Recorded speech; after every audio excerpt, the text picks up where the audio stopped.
Hey, it's just so Trish, and I am coming back with a life update and what is going on. All I can say is thank you guys so much for always reaching out. I'm gonna have to take my glasses off, the fog. Always reaching out to me. I greatly appreciate it. So, what is new with Just So Trish? Still drinking the coffee. I'm honestly still grinding away at the homeschool life. So, at this point, I have 3 graduated. I need to do a video for y'all of like what I now do different homeschooling high school. I have 1 in high school, 2 in middle school, and this year's homeschool is a lot different. I've taken on 2 extra kids that need help, remedial help, to get ready to graduate. They're high schoolers, and honestly, I'm finding that is so helpful for my ADHD brain. So we moved, but we're still on property. So we didn't move away. I just got a bigger house because, in all honesty, your settings can totally dictate your days. And we've only been here since Mother's Day, and just stress has just dropped. We're doing 2 homeschool groups, which is a little hard. There goes the planes. I hope that doesn't bother you. 2 homeschool groups. I'm teaching chemistry and supposedly gardening, but I'm not sure if I have the stamina to do the second group. The first group that we're doing is the first time we're doing it this year and being part of that group, and it is a former CC group, so they're using Claritas and different ones, and that's pretty good. And then so we're having, like, we call it Logos and Scole instead of Challenge and Essentials. It's working out really good. I'm mostly around millennial moms now. I love them. Oh my goodness. If you're Gen X or still grinding, go latch on to some millennial moms. Your life will be so improved. They are the biggest, best blessing there ever was. I can't tell you how much my life has improved. We are in all things. I will say what I would do differently this year is I would definitely, or what I do now compared to what I used to do, is I would definitely do more extracurriculars. I am finding the extracurriculars really develop, and read.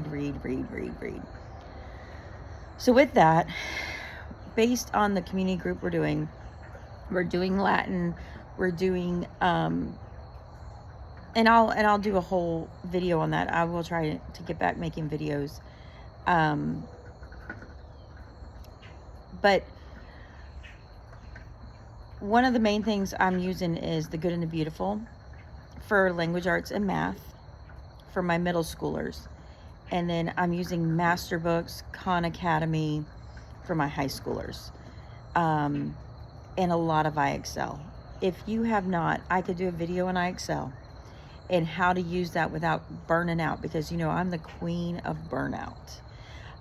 One of the big things I would recommend, I got to meet Temple Grandin in person. It was so amazing. If I was smart, I could insert a photo, but you know me, I'm a little lazy. I'm not gonna put that much effort into editing because I ain't got time. So she has about the way brains think, and that has been just eye-opening about the visual learner versus the verbal learner and how our brains work and how I approach things. Because now I'm realizing some of my mishaps with curriculum has been the fact that it's set for a verbal learner, and I'm a very visual learner, and hence where I get burned out of curriculum so fast. Why I love Rod and Staff, but I can't stand Rod and Staff because it's meant for a verbal. It's written for a verbal. Apologia is another one. And I'm teaching Apologia, so I have to visualize and turn it into a visual document, because most of the kids I have are visual learners, not verbal learners. I realize why I'm crashing out with my daughters and some of my kids, because I married a verbal learner and I'm a visual learner. And so some of my kids are verbal learners. They don't learn well from me because I talk in pictures and they see words. Like my daughter literally told me, she goes, Mom, when you're talking, I literally see the closed caption running at the bottom, which is probably why we always have closed captioning on for our whole life, because I have a visual learner husband and I like closed captioning too, mostly because it gives me word recognition. We're doing things like ham radio, we're doing things like circuits, a lot more hands-on, a lot of reading, a lot of discussion, a lot of Bible, just reading the Word of God. You don't need all the extra stuff. Gardening. I can't wait to talk to you about things that have, like, personally for me, through like perimenopause and things that I've come to realize, like a really bad bout of depression, which is pretty much why you haven't seen me. And then coming back to a place of being able to create again, not letting go of outside influences. Transcripts aren't that hard, especially in Florida. I'm starting to realize, like, when you come in as a homeschooler to a college, you're in a whole different group. You're not competing against the masses anymore. You're competing against a small group, and that really matters. I got kids into universities, I got kids into college, I got kids into government jobs. Some of these kids have done all these things, with a homeschool diploma. So it's not, don't be fearful. I've done it with no money. I've done it with a scholarship. It's all possible. It's been a little bit frightening seeing some of these gals talk about, like, I can't do this if I don't have the scholarship. I'm like, you can. You gotta want to. And that's a whole nother conversation. Anyways, I love you to pieces. I hope this meets you well. I'm sitting on the back porch, drinking my coffee, and getting ready for my people to be awake and get moving.